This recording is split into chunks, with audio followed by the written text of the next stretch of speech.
Hey there, Andrew here, welcoming you to another episode of Research and Reviews. Today we're going to talk about removing and replacing the SD card on the SDS100.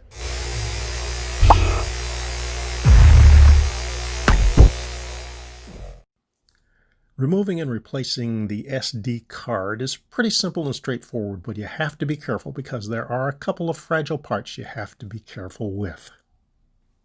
First, release the battery catch. From the back, carefully pry it outward. Next, pivot the battery compartment cover outward from the bottom and lift it off the radio. The battery just lifts out of the compartment, and below it is the receptacle for the SD card. You'll notice a thin piece of metal that's fitted over the card.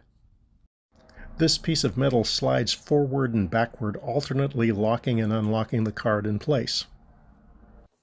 With a thumb or fingernail, catch the edge of the metal and slide it into the unlocked position. Once unlocked, you'll see that the card pops up on one side. Raise the open end to an upright position.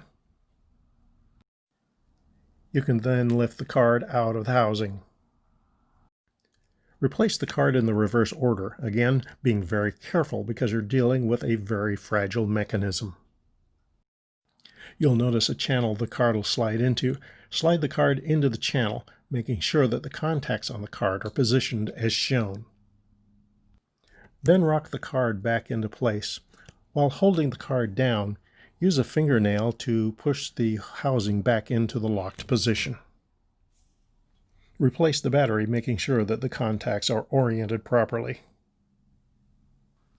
Place the two tabs on the battery housing cover into the cover slots on the radio and rock the cover into the closed position.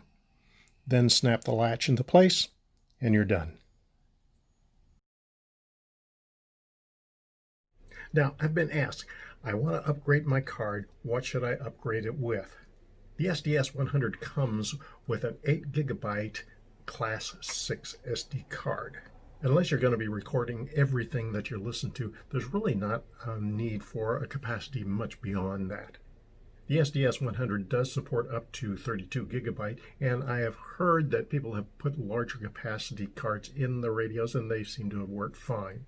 If you decide to upgrade your card, just make sure it's Class 6 or above, and I would stay below that 32 GB capacity. Again, as I've said, there have been people who have reported they've put larger capacity cards in their radio, but it's just not what is officially supported, and so I personally wouldn't want to put something in that's not within the specs that the radio is designed for. So that's all for now. See you next time.